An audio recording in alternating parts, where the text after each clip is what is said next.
AI agents are everywhere, automating tasks and making decisions at machine speed. But agents make mistakes. Just one rogue agent can do big damage before you even notice. Rubrik Agent Cloud is the only platform that helps you monitor agents, set guardrails, and rewind mistakes, so you can unleash agents, not risk. Accelerate your AI transformation at Rubrik.com. That's RUBRIK.com. Football is so much more than a single season. It's something you look forward to 365 days of the year. Just like Nationwide is so much more than a great insurance company. They're one of America's largest financial services companies, too. For your insurance and financial needs, Nationwide is on your side. Nationwide Investment Services Corporation, member FINRA, Columbus, Ohio.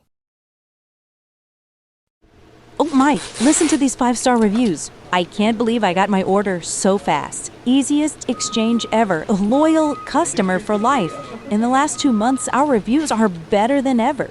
That's because we leveled up our fulfillment process by switching to ShipStation. They're way more comprehensive than other solutions, and we save up to 90% off all major carriers. Ugh, best upgrade ever. Upgrade to ShipStation today to get a 60-day free trial at ShipStation.com, code AUDIO. Now tuned into the greatest. So when that bag come, I won't fumble. I'm just stacking on the low, but hey, I'm tired of being humble. Let me get to it. That motivation music. Get control of your life, don't let nobody else do it. Cause I'm not gonna have Metro S550s cruising. Feel like you winning on the ground. Yes, sir. What's up, everybody? Welcome back to The Run with me, Manny Wilson. All the way from Detroit to Chicago to your speakers and headphones. Man, I appreciate you tuning in to the first interactive sports podcast. You know, a community that makes sure your voice is heard. So if you hear something you agree with, you disagree with, you like or you dislike, hit us up on the voicemail line and we'll play your episode, or we'll play your clip back on our next episode. That number is 219-413-9405. And of course, you know, we'll play it back on the next episode. So shout out to SeatGeek for sponsoring this episode. Get $20 off your first ticket purchase when you use the promo code The Run Podcast. Now, this code can only be applied for first-time users on the mobile app or website. So I don't know about you, but basketball season is rolling strong right now. So if I were you, I'd like to see my team win. My team's first in the Eastern Conference right now in the Detroit Pistons. So I'm definitely going to see them play at some point this season. So create that account, use that promo code, save yourself $20. And then other than that, you know, I would love to stay on basketball season right now, but it's not fair to switch just because my team in football is losing. That's exactly what I would be doing if I were to digress over to the Pistons being great right now. But unfortunately, the Atlanta Falcons, they lost again. They fell short to the Indianapolis Colts, 31-25 in overtime. And, I mean, it was a close game for the most part. Another game that the Falcons could have definitely had, but just kind of let it go, slip through their fingers. And, I mean, this has been happening all season. Now this is 4 straight losses from this Atlanta Falcons team. This is just crazy. Last week, 2 weeks ago at this point, 2 weeks ago, we lost after having 6 sacks. Now this week, we lost after having 7 sacks and interceptions. So it's kind of crazy that we're just finding new ways to make history. Last week was history with having sacks and an interception and still losing the game and all those touchdowns from Drake London. This week, it's the same thing. You got multiple sacks and interception and the Falcons still lose the game. So we're just rewriting our own history of sadness right now. And it's kind of sad. It's very sad, as a matter of fact. And a lot of this, there's enough blame to go around for everyone. I want to make that very clear as of right now. I don't want to just put this blame on one person. I know a lot of people probably expect me to come in and get the guns blazing at Raheem Morris or Michael Penix Jr., but there's truthfully enough blame for everyone on this Falcons team to go around. The person who deserves the least amount of blame is going to be the defensive coordinator, Jeff Albridge. This dude has been loaded. He's been killing it, doing his part of making this team somewhat decent, and everyone else from the coordinator standpoint and coaching standpoint has been doing a very, very, very bad job, honestly. Let's start with the top of Raheem Morris. I mean, this dude, what are we doing? What are we doing at this point? He's watched this offense. I want to watch my language. Raheem Morris has watched this offense look sad for 2 years straight now and done nothing about it. This is not even anything of, we need to execute better. We need to do this better. We got to figure out a way. We've been trying to figure it out for 2 years at this point of why the offense isn't clicking. But yet head coach Raheem Morris is too scared to make the decision to fire Zach Robinson, who's the offensive coordinator. And Zach Robinson still has not found his consistency after being with the team for 2 seasons so far. So to me, I don't know what else we're waiting to see out of the head coach Raheem Morris and also out of the coordinator Zach Robinson, who's controlling the offense. I really don't have an answer of why we need to keep these guys around. And I'm never the guy to say, we need to fire him after a bad loss. We need to fire him after. I've tried to give these guys so much leeway. I've really tried to give Raheem Morris so much leeway. But the fact is, he's done nothing to truly help this offensive side of the ball become more consistent. And even worse, he's done nothing but harm it with the usage of his timeouts. So it's not a good thing to look at when you're looking at this team. You see the defense balling out, giving you sacks. I mean, pretty top 5 in sacks right now. You see the defense just going crazy out there, getting interceptions, getting these stops on the opposing team, but you can't do anything to turn it around on the offensive side. That's embarrassing, man. That's embarrassing, and it's something that could have this team sitting in a much better position than where they are now at 3-6. It's crazy because all these games that they've lost, they haven't been like blowouts besides one or 2 really against the Dolphins. But other than that, we haven't really had any tragic games where they just look awful. It's been more so the situation of we're not closing games out, the offense not able to win games in the late situation. So, anytime we get the ball back, I'm honestly a little scared because I'm like, damn, what are we doing? So the coaches, yes, they deserve that blame, but the players also deserve a little bit of blame. I know Michael Penix didn't throw the best game he's ever had. He was 12 for 28 against the Colts. He didn't throw any interceptions. He got sacked 3 times. One of them was really, really nasty. There was some balls that was underthrown from Michael Penix. There were some balls that was overthrown. But above all, the thing that bothers me the most about this team here in the offensive play is the fact that nobody can catch the ball outside of Drake London. I mean, it's a damn shame that nobody on this Falcons team can catch the ball besides Drake London. We've seen Darnell Mooney have a crucial drop that could have changed the situation of the game. It could have changed the whole outcome of the game, but he dropped the pass. We've seen Kyle Pitts drop a pass early on. I think it was a big 2nd down, 3rd down. It was actually a really well-designed play, and Penix had 2 guys open. It was either Drake London or Pitts, and he chose Pitts because that was the read he saw open first. When you look back at that film, of course, Pitts dropped it on the first drive. So it's things like this where it's like, yes, the coaching does have a big play in the offense and why the offense is so bad. But ultimately, when you have guys dropping passes, when you have the route designs look poorly like they do, you can't do anything about it. Like, it's not a good situation to look at. So I'm definitely concerned with the offense, and that's just been the biggest concern of all, honestly. And, the thing here that really, really sticks out to me, it's not the drop passes with the Atlanta Falcons. Yeah, we've seen Darnell Mooney drop a couple passes. We've seen Kyle Pitts drop a couple passes that were both crucial. But ultimately, the thing with the offense that it comes down to is 3rd down conversions, bro. This offense, it's terrible with the 3rd down conversions, and it's not on the players of why we're not converting on 3rd down. The execution doesn't fix this 3rd down conversions problem. The Falcons have converted 1 3rd down in 2 weeks. We've converted 1 3rd down in 2 weeks. Last week or 2 weeks ago, we were against, I'll put it this way, 1 conversion, 1 3rd down conversion in 2 weeks. Against the Patriots, we were 1 for 10 on 3rd down conversions. Against the Colts, we were 0 for 8 in 3rd down conversions. It's not a personnel issue at all. That's a coaching issue of giving the correct plays out and designing the correct plays to get you in a better situation and ultimately get a 1st down on 3rd down. Because this makes no sense that we can't convert a 3rd down conversion, dude. Are you serious? And yes, I know it was some drop passes. Pitts dropped a pass. And like I said, Darnell Mooney dropped a crucial pass. But ultimately, you got to convert on 3rd down, man.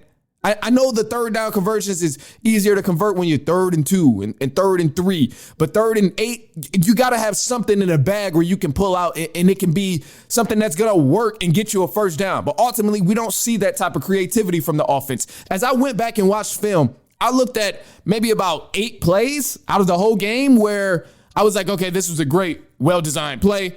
I like what we did here. I like the spacing on the field. I like the run blocking here. I like the scheme. It wasn't too obvious that we were going to run the ball. It was maybe like 8 plays that I thought were actually just genuinely a great design and great execution on that play. Other than that, I didn't see anything else.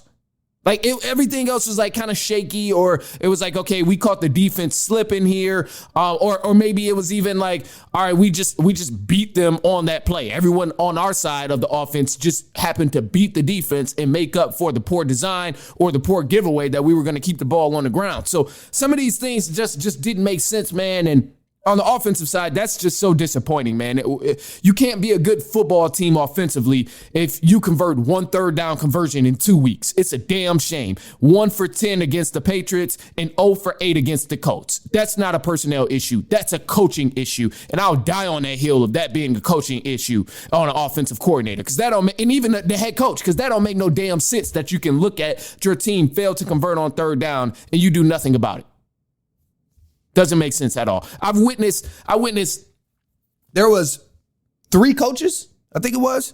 3 coaches or 2 coaches. We seen Lions Dan Campbell take over for the Lions offense because they weren't up to a certain standard. We seen Dan Quinn take over for the Commanders defense because it wasn't up to a certain standard. Raheem, when the hell are you going to step in? The Falcons offense have been poor for over 2 years now. And we still are yet to see Raheem Morris grab a clipboard, put it over his face and call a play.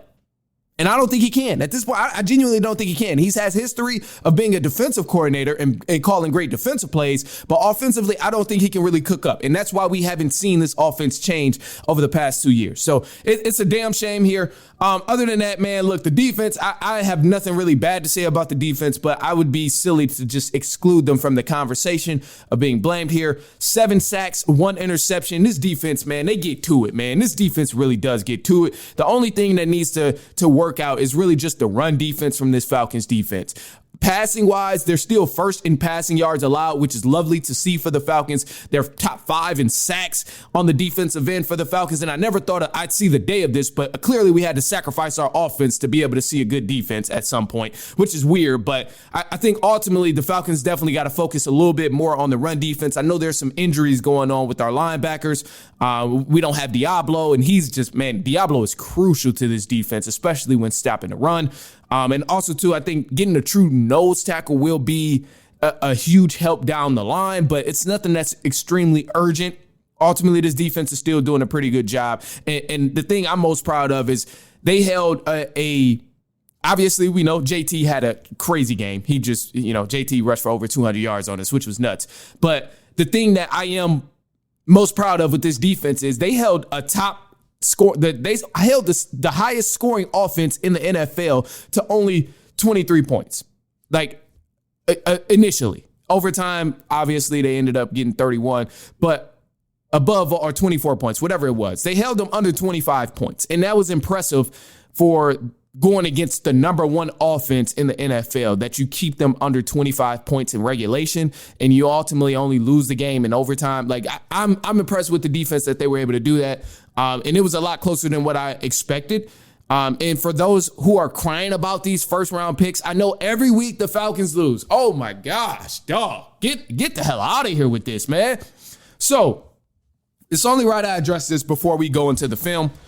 But every week after the Falcons lose, for the past 4 weeks, all I see is, well, we lost and we still don't have our 1st round pick for next year. Man, shut the hell up with all of that stuff, man. We got great return on our investment from trading that 1st round pick for next year. We wouldn't have James Pierce Jr. if we didn't trade for next year. We wouldn't have Jalen Walker to combine with James Pierce Jr. if we didn't trade those picks last year. So I get it. Okay, we don't have a 1st round pick, but ultimately it's not like we just traded away for some scrub. We literally traded away for a dominant force in James Pierce Jr., who's been pivotal on our defensive front for this team. Last year, when you look at our pass rush with no James Pierce Jr. and Jalen Walker, we were trash. We were second to last in sacks, and we got no pressure on other teams' quarterback last year. We add James Pierce Jr. and Jalen Walker, who was traded for our 1st round pick next year.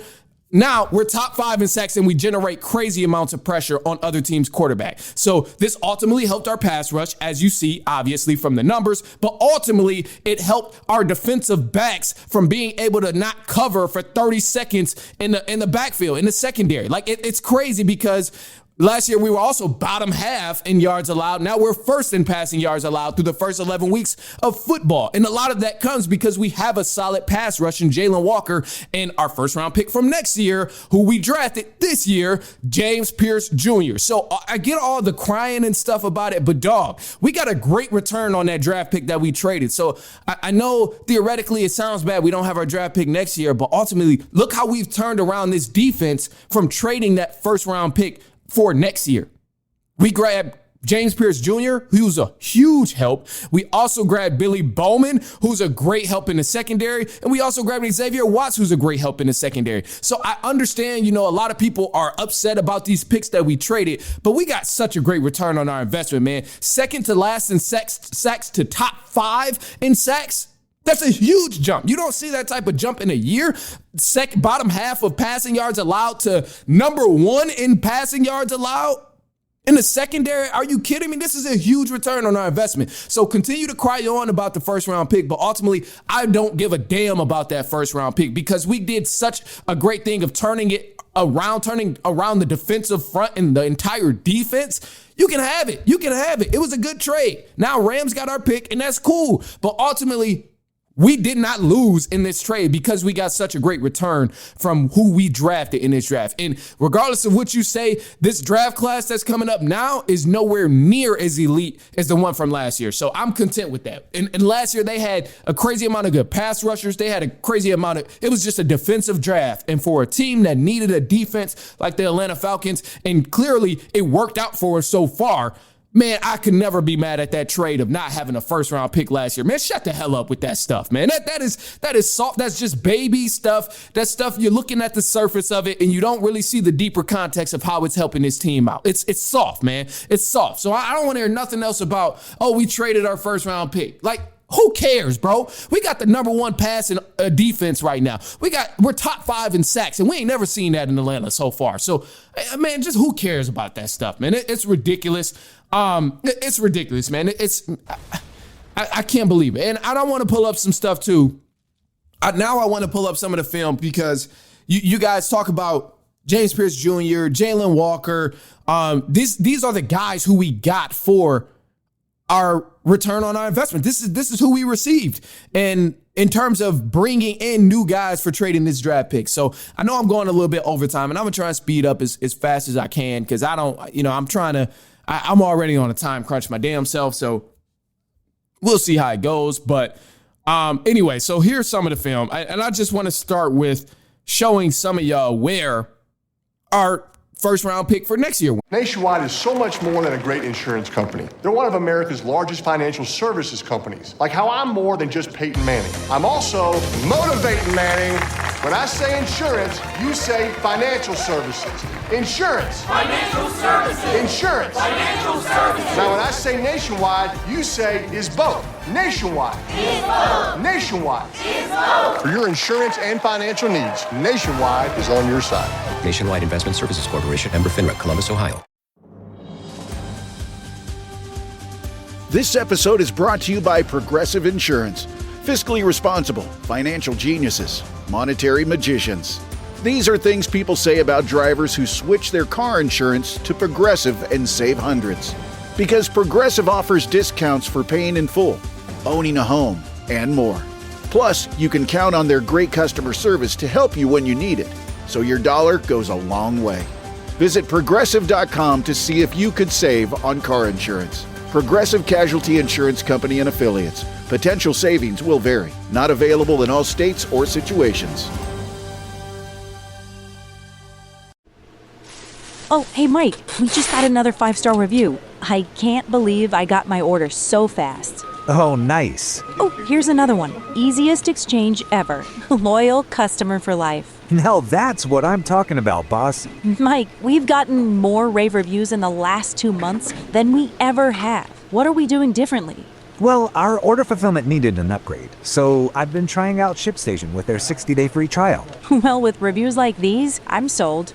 Me too. ShipStation automates everything all in one place. They're way more comprehensive than the other solutions I was considering.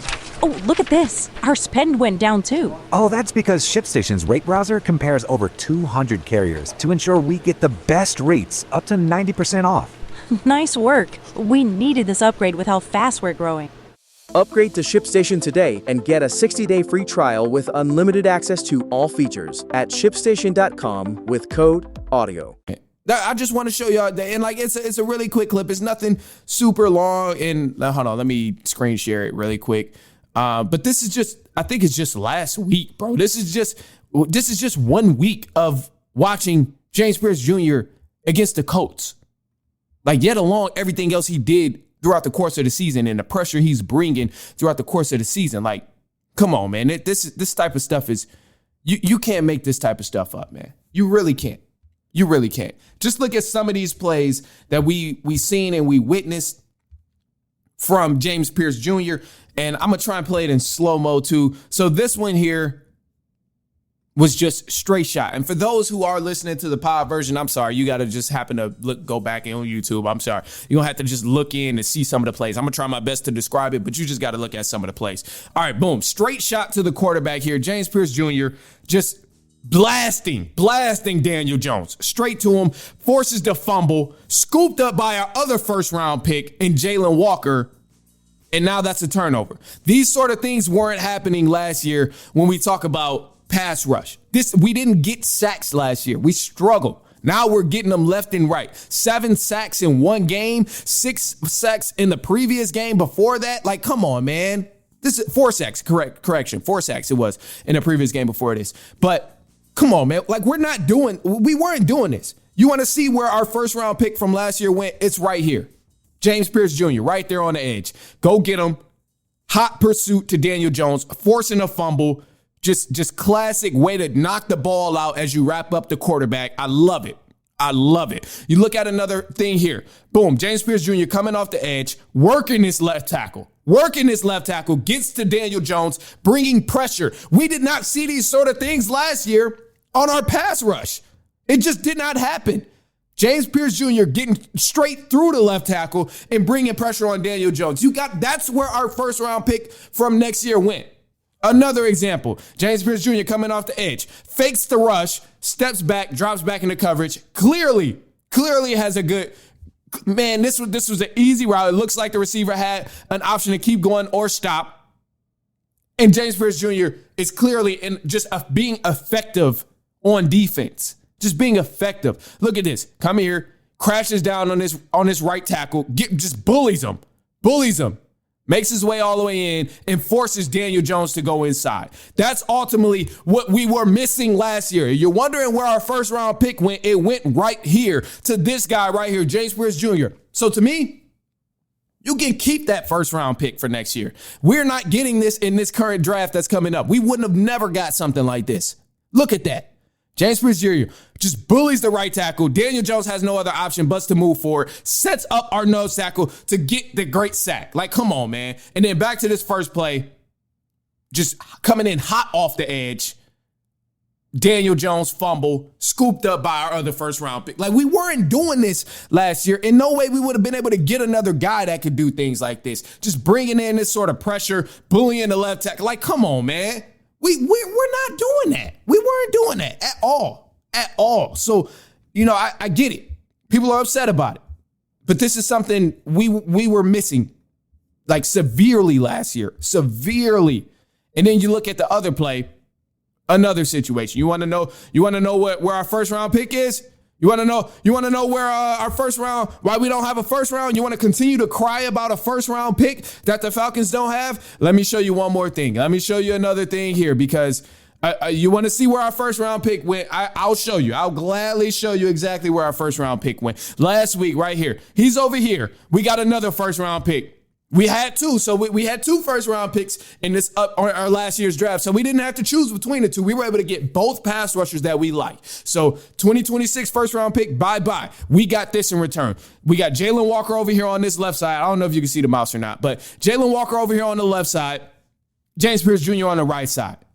And let me slow it down so everybody can see nice and clear of what this defense was able to do. Jalen Walker just dominates on this left side here. Just easy stunt, just too quick for him. James Pierce Jr. getting off the edge over there, scooping up the fumble. Like, we were not getting to quarterbacks like this last year at all. We weren't doing it. We had no pass rushers that were this good last year. And this is a beautiful front. Oh my gosh, that was beautiful. That was beautiful. Just beautiful. But first round pick scooping up. Like, come on, man. Y'all can keep crying about that 2026 pick all you want, but it's no way we were going to get this in this current draft. And this is beautiful, man. I got to love Jeff Albrecht and what he's doing. You fake the rush here, and then you got Jalen Walker sliding down. Ooh, that's an out cold rush, man. Come on, he slaps back, or that's what it is. Okay, all right. Ellis is faking the rush, and then drops back into coverage. You got James Pierce Jr. just diving in, getting barely touched and getting to Mac. Oh my gosh, man. Getting to the quarterback. That's just beautiful. That's beautiful. We weren't able to do things like that last year, man. It just wasn't the case. And there's more. Don't worry. Don't even worry. Don't worry. I got a lot more actually to break down. But again, I know I'm on a time crunch, so I don't want to take too long. I don't want to take too damn long. All right, here's another one. Here we go. All right, boom. First round pick, just so you guys can see, because, apparently we traded our 2026 pick, so it's just not good enough, apparently. So, let me just show you another reason why that 2026 pick don't matter. We got both of the guys we like in the draft to make an impact. We didn't have to choose one. We got Jalen Walker. Look at this. Boom, look at what he does for our defense. Coming off the edge, just dominates that right tackle. Gets to Mac Jones, forces the fumble. Oh, we got more. Easy. Great tackle. Gets off the block. Knowing how to tackle. Boom. Just beautiful. James Pierce Jr. fights through the block, gets to the tackle, makes the tackle. Love it. You got to love it. And let me slow it down now, just to break it down a little more. You got Jalen Walker on the edge here, and this is just a beautiful, beautiful move from him, man. Beautiful thing from him. Jalen Walker on the edge. Not really sure what I see what the Colts were trying to do. Let me look at this a little bit longer. They were trying to get guys open, and he had some guys open there. So he had the option, and he took the option to run the route, is what it looks like. But Jalen Walker doesn't pay him too much mind, just tries to get to the quarterback as he's supposed to do on here. Coming off the edge hot, just dominates this right tackle, pushes him all the way in, gets around him and blocks the ball, bro. Just beautiful, forces the fumble. And that's a huge down there. Huge down that for the Falcons defense, bro. We didn't have this last year. We didn't have it last year. And that's another one. Boom, gets off the block, makes the tackle. You got to love these type of things from the defense, man. That's all I'm saying here. Gets off the block, hard to block, makes the tackle. Just love it. Love to see it. Love to see it. And there's some offensive things, too, I want to go back to, actually. And it'll be a Falcons show today. Let me just make that very clear. Usually it's, Falcons and some other things, but I just wanted to be abundantly clear. Today is just going to be a Falcons show. And we'll most likely come back with other stuff soon. But I know I initially said it was going to be, Falcons and the coaches in the hot seat, but I am running thin for time. I have another outing to attend. So eventually you guys will get the coaches in the hot seat. Hopefully Raheem Morris is fired by the end. But today is just Falcons, unfortunately. I know I'm limiting some of the people who aren't necessarily Falcons fans. But I promise if you aren't a Falcons fan and you are tapped in, we'll give you some more stuff. Don't worry, man. Don't worry. We got some more stuff. All right. Cool. So where am I? Oh my gosh, Matt Stafford is a dog too. Had that in there. Okay, so here we are. Falcons offense. Which one Which plays? Okay, yeah, this is what I wanted to look at right here. And this is where it bothers me. So this is where it bothers me about the Falcons offensive coordinator and the play designs that we have. We're pretty much, 2nd and 8 here.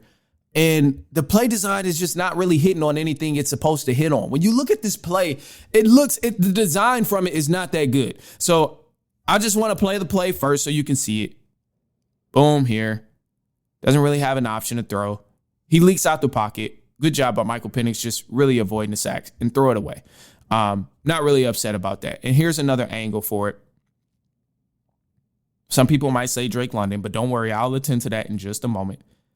Doesn't have any, just throws it away. I'm not mad at this here. So before we get too excited and things about this, I want to just say this is where I blame the offensive coordinator for the Falcons. This is one example of many of why I blame the Falcons offensive coordinator, because it doesn't make any damn sense. You look at this here.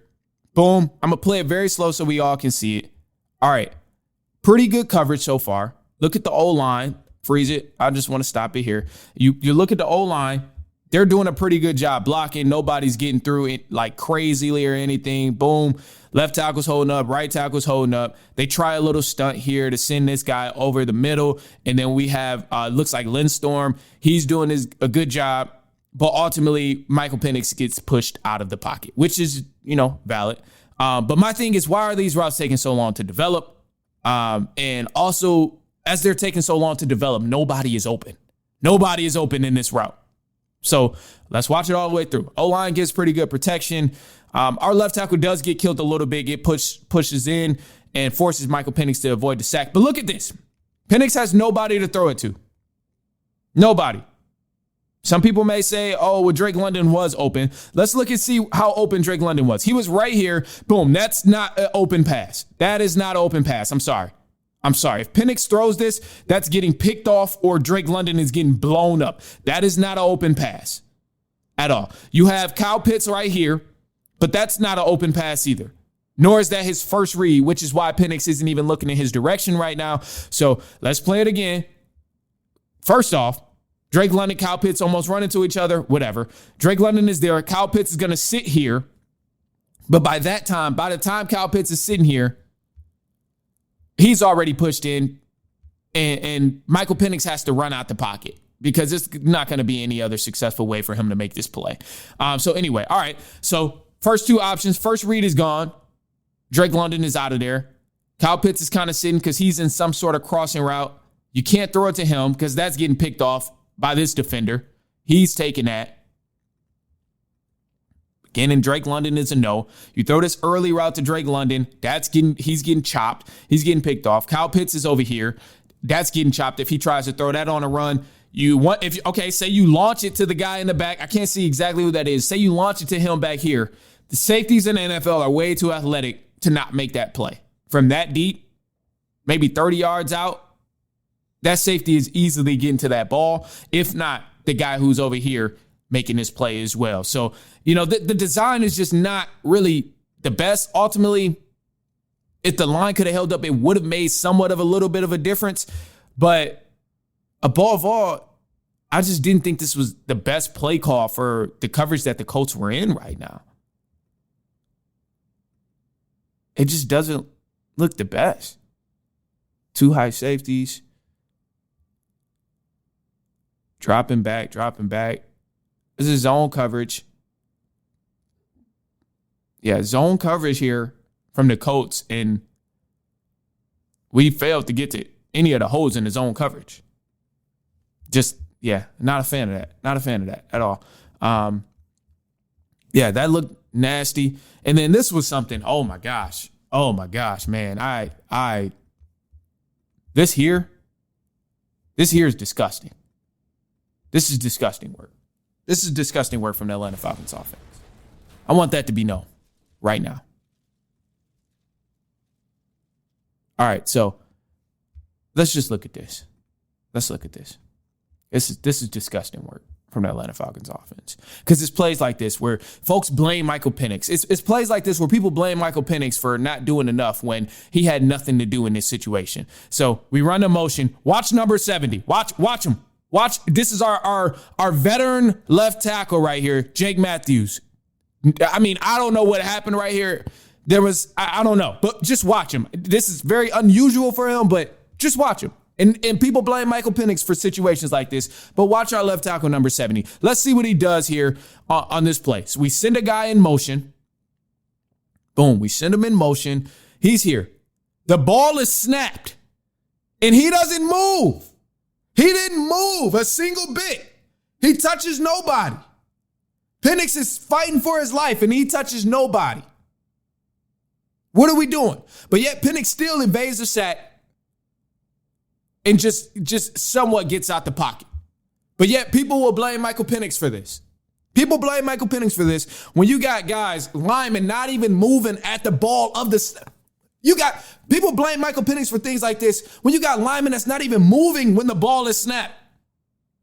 It makes no sense. Literally doesn't move.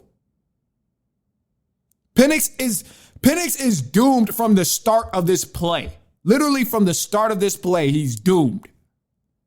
Doomed. Doesn't have a fighting chance to look at a target and dump it off or anything. Doomed. Just doomed. Doomed. It's just nasty to look at. Nasty. Colts do nothing special. Oh my gosh. Colts did nothing special. This was a 3-man rush. You mean to tell me the Falcons O-line can't protect Michael Penix on a 3-man rush, but yet people still blame Michael Penix for not making plays? I get he's overthrown some balls. He's underthrown some balls. But situations like this, people blame Michael Penix, and it's not his fault. He was literally doomed. You got an offensive lineman who doesn't move at the snap of the ball. You got a 3-man rush that can't be stopped with 4 offensive linemen and a running back in the backfield. And a tight end going in motion that's supposed to block. Just look at this. Ridiculous. Tight end doesn't block anybody. He doesn't do anything. He's confused. I mean, you got Lindstorm, or not Lindstorm, you got Jake Matthews doesn't touch a single soul. This is just terrible. How do you expect a quarterback to thrive in situations like this? Look at the left guard. Look at the left guard. Oh, doesn't do anything. Doesn't do a damn thing. He drops back and doesn't touch a soul. Doesn't touch a soul, bro. Like, this doesn't make any sense to me. Situations like this are why the Falcons are doomed. And it starts up top because nobody should be able to get away with stuff like this. If you're an offensive coordinator, this needs to be figured out. This needs to be communicated thoroughly to make sure you can avoid situations like this happening. It's a damn shame. And here's another situation. People blame Michael Penix. People want to blame Michael Penix for this. But yet, Falcons can't stop a basic stunt. A basic stunt from the Colts defensive front. Falcons can't stop a basic front. Come on, man. This is ridiculous. It doesn't make a damn sense. And yeah, we got the Chiefs entrepreneur. Yeah, whatever. I mean, Chiefs look better than the Falcons, so whatever. All right. Anyway, look at this. We got 4 down linemen. 4 down linemen on the defensive front. Falcons can't hold it. Falcons can't hold it. This guy is untouched. Untouched. Number 91, untouched as he goes through this Falcons defense. Let's see if we can look at the other angle. 91 is untouched. Just untouched. Straight shot at Michael Penix, the quarterback. Nobody there to touch him. What do you want Michael Penix to do? Look at the angle. He doesn't even have time to let people in their routes develop. So how can you blame Michael Penix for situations like this? Where do you want him to throw the ball right now? Show me anywhere on the screen. Is it that guy? Is it him? Is it him? Is it him? Dump it off to him. Where do you want him to throw the ball right now?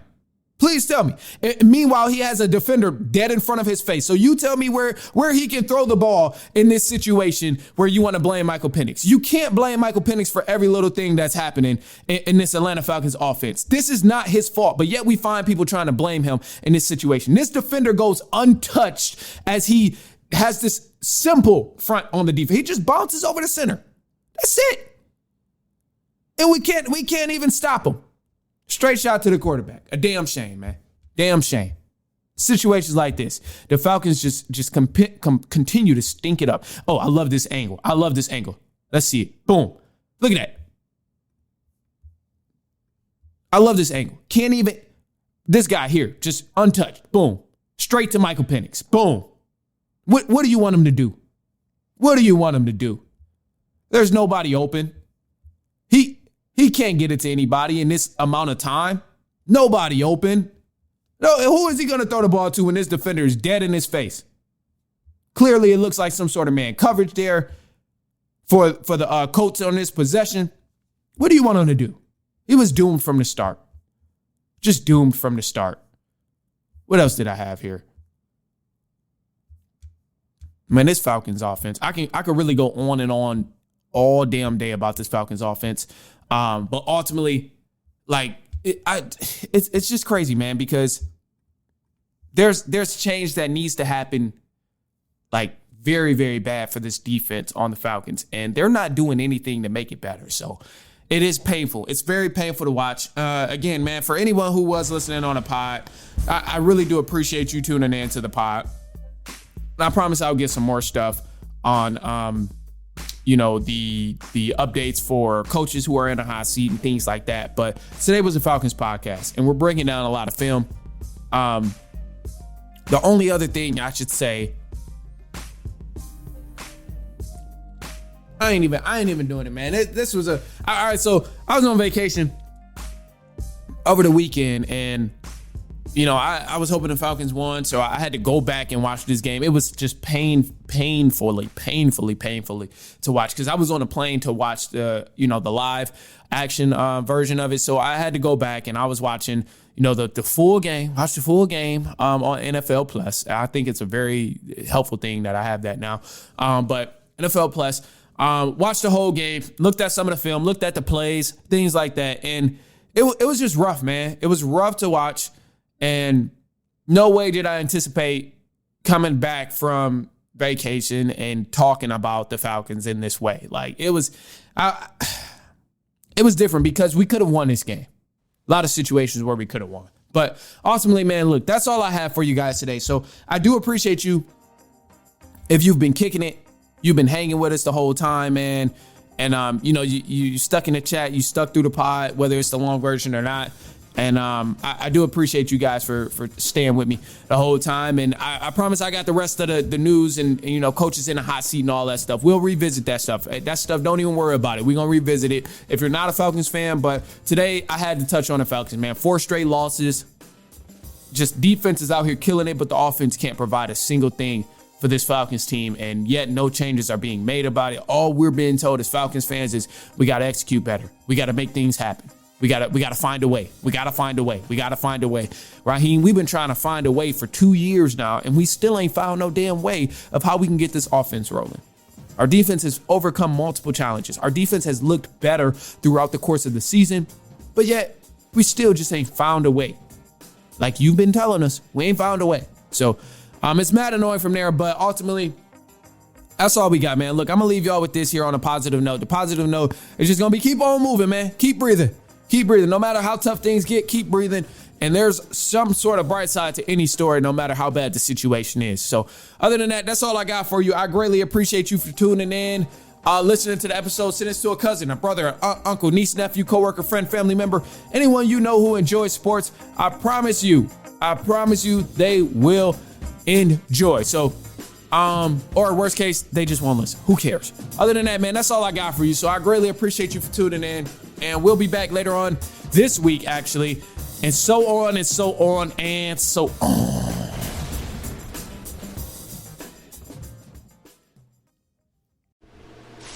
Oh, hey, Mike, we just got another 5-star review. I can't believe I got my order so fast. Oh, nice. Oh, here's another one. Easiest exchange ever. Loyal customer for life. Now that's what I'm talking about, boss. Mike, we've gotten more rave reviews in the last 2 months than we ever have. What are we doing differently? Well, our order fulfillment needed an upgrade, so I've been trying out ShipStation with their 60-day free trial. Well, with reviews like these, I'm sold.